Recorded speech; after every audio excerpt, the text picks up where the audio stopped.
Learning crisis. Learning crisis is not a new term. As early as 2013, the Center for Global Development published The Rebirth of Education, Schooling Ain't Learning, which pointed out that despite the tremendous progress made in getting more children into school around the world, there are still too many children who leave school without even mastering the most basic skills, and being in school does not necessarily mean learning. In 2018, the World Bank released the 2018 World Development Report, Learning to Realize Education's Promise, which identified the learning crisis through the latest learning assessment results, Schooling Without Learning. The report stated that this is not just a wasted opportunity, but a great injustice to children and adolescents around the world, and called on countries to address the learning crisis. We can see that schooling and learning are two completely different concepts. What is more worth our attention is that the learning crisis has a greater impact on children from poor families. They are more likely to leave school without mastering basic skills such as literacy and numeracy, lacking basic labor capabilities, and thereby being unable to enter the workplace normally. To realize education's promise, we need to prioritize learning, not just schooling. WDR 2018 argues that achieving learning for all will require three complementary strategies. First, assess learning to make it a serious goal. Second, act on evidence to make schools work for learning. Third, align actors to make the entire system work for learning.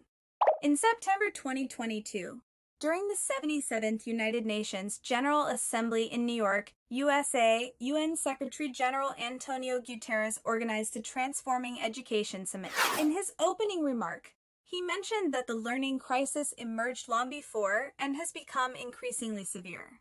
He stated that education is a fundamental human right, a basis for guaranteeing the realization of peace, tolerance, human fulfillment, and sustainable development. The COVID-19 pandemic has had a devastating impact on learning worldwide and dealt a hammer blow to progress on SDG 4. The report card from the International Commission on the Future of Education put it clearly: education systems don't make the grade. They are failing students and societies by favoring rote learning and competition for grades. In poor countries, about 70% of 10-year-olds are unable to read a basic text. The digital divide excludes many people from learning, with more than 2/3 of school-age children unable to access the internet at home. And problems such as a shortage of qualified teachers, lack of basic working conditions, and development opportunities for teachers also affect students' learning. The global education financing gap yawns wider than ever, influenced by pandemic. One after another, staggering numbers and facts are placed before us. If we ignore the learning crisis, education will lose its value. Mr. Guterres pointed out that education urgently needs transformation, and it requires the collective effort of countries worldwide to launch a global movement proposing 5 thematic action tracks.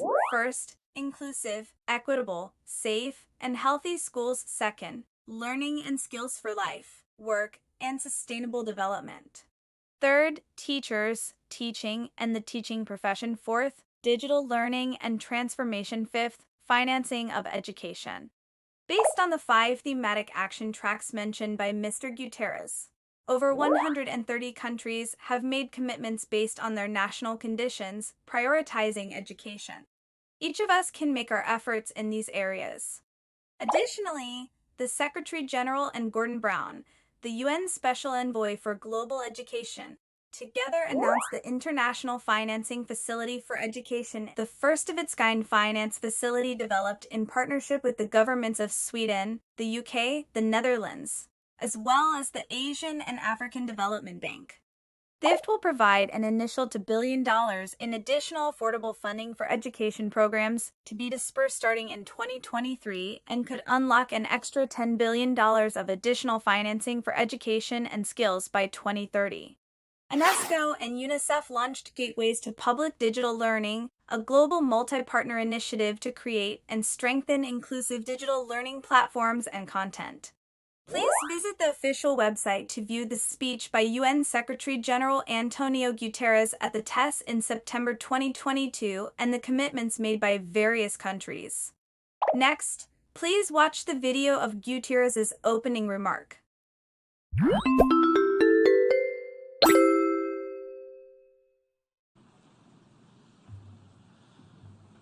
Excellencies, dear young people, teachers, parents, and partners. Throughout my life, education has been my guide and touchstone. I regard myself as a lifelong student, and I've drawn great inspiration from my work as a teacher many decades ago. Without education, where would I be? What and where would any of us be? Every single person in this room knows education transforms lives, economies, and societies. But we also know we must transform education, because education is in a deep crisis. Instead of being the great enabler, education is fast becoming a great divider. Some 70% of 10-year-olds in poorer countries are unable to read a basic text. Either they are out of school or in school but barely learning. Even in developed countries, education systems often entrench rather than reduce inequality, reproducing it across generations. The rich have access to the best resources, schools and universities, leading to the best jobs, while the poor, especially girls, face huge obstacles to getting the qualifications that could change their lives. Displaced people and students with disabilities face the highest obstacles of all. The COVID-19 has had a devastating impact on learning worldwide and dealt a hammer blow to progress on SDG 4. But the education crisis began long before and runs much deeper. The report card from the International Commission on the Future of Education put it clearly. Education systems don't make the grade. They are failing students and societies and favoring rote learning and competition for grades. Too often, curricula are outdated and narrow. Education systems take little account of lifelong learning, and teachers are undertrained, undervalued, and underpaid. The digital divide penalizes poor students, and the education financing gap yawns wider than ever. We will not end this crisis by simply doing more of the same, faster or better. Now is the time to transform education systems. So, dear world leaders, your people, the world's young people and future generations are calling on you to act with vision and purpose. A new vision for education in the 21st century is taking shape. Above all, quality education must support the development of individual learners throughout his or her life. And it must help people learn how to learn, with a focus on problem solving and collaboration. It must provide the foundations for learning, from reading, writing and mathematics to scientific, digital, social and emotional skills. It must also develop students' capacity to adapt to the rapidly changing world of work. And it must be accessible to all from the earliest stages and throughout their lives. And it must help us learn to live and work together and to understand ourselves and our responsibilities to each other and to our planet. At a time of rampant misinformation, climate denial and attacks on human rights, we need education systems that distinguish fact from conspiracy, instill respect for science, and celebrate humanity in all its diversity. Excellencies, to move from this vision to reality, allow me to highlight 5 areas for our attention and commitment. First, we must protect the right to quality education for everyone, especially girls, everywhere. School must be open to all, without discrimination. We must recover the years of education lost around the world because of the pandemic. Quality education for all means tackling the crisis in foundational learning and ensuring it is lifelong, and placing a greater focus on education in crisis hotspots. From this platform, I appeal to the authorities in Afghanistan. Lift all restrictions on girls' access to secondary education immediately. Girls' education is among the most important steps to deliver peace, security, and sustainable development everywhere. Second, teachers are the lifeblood of education systems. We need a new focus on their roles and skill sets. Today's teachers need to be facilitators in the classroom, promoting learning rather than merely transmitting answers. We also need to tackle the global shortage of teachers and look at increasing their quality by raising their status and ensuring they have decent working conditions and continuous training and learning opportunities and receive the adequate salaries. Third, school must become safe, healthy space with no place for violence, stigma, or intimidation. Education systems should promote the physical and mental health of all students, including their sexual and reproductive health. Excellence, en quatrième lieu, la révolution numérique doit profiter à tous les élèves. Je demande aux États de faire en sorte que les étudiants et les établissements d'enseignement soient mieux connectés. À cet égard, notre initiative GIGA vise à mettre toutes les écoles en ligne. Mais la connectivité en elle-même ne suffit pas pour offrir une éducation. J'encourage les gouvernements et les enseignants à collaborer avec les partenaires du secteur privé pour développer des contenus éducatifs numériques de haute qualité pour toutes et tous. Cinquièmement, la question du financement. Rien de tout cela ne sera pas possible sans une augmentation du financement de l'éducation et sans un élan de solidarité mondiale contre les inégalités. En ces temps difficiles, j'exhorte tous les pays à protéger les budgets consacrés à l'éducation et à veiller à ce que leurs dépenses dans ce domaine se traduisent par une augmentation progressive des ressources par élève et par de meilleurs résultats scolaires. Le financement de l'éducation doit être la priorité numéro 1 des gouvernements. C'est le meilleur investissement qu'un pays puisse faire dans sa population et son avenir. Et la communauté internationale a un rôle crucial à jouer.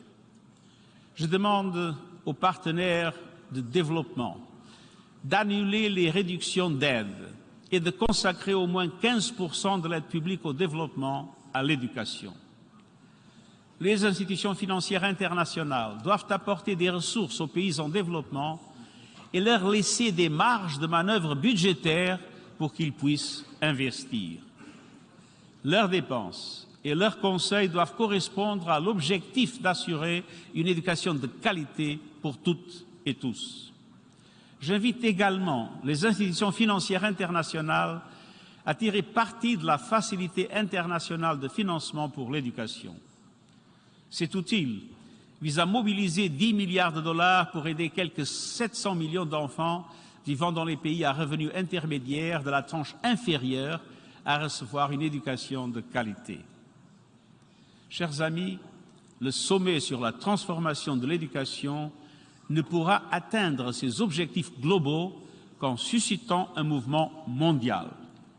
Les gouvernements, les jeunes, la société civile, les enseignants, les chefs d'entreprise et les donateurs se mobilisent. L'ONU rassemble toutes ses forces grâce à l'action de l'UNESCO, de l'UNICEF et des équipes des Nations Unies présentes sur le terrain. Avançons ensemble afin que chacun puisse apprendre, s'épanouir et rêver tout au long de son existence.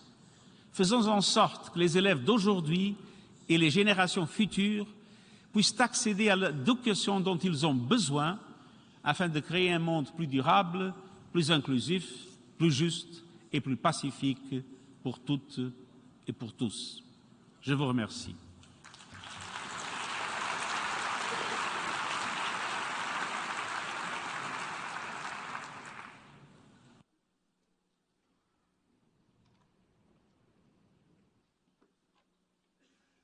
Merci beaucoup, Monsieur le Secrétaire Général. Let's move forward together, as you heard. Thank you, Secretary General, for your powerful message. Another round of applause, please, for the Secretary General. Antonio Guterres. Then, let's learn the Sustainable Development Goals. The SDGs were born at the 2012 United Nations Conference on Sustainable Development. The SDGs is an agenda that applies to all countries, considering different national realities, capacities, and levels of development and respecting national policies and priorities. These goals are integrated and indivisible and balance the three dimensions of sustainable development: the economic, social, and environmental. Governments, international organizations, and the broader civil society around the world are actively involved in the formulation of this agenda. The SDGs are a blueprint for achieving a better and more sustainable future for all.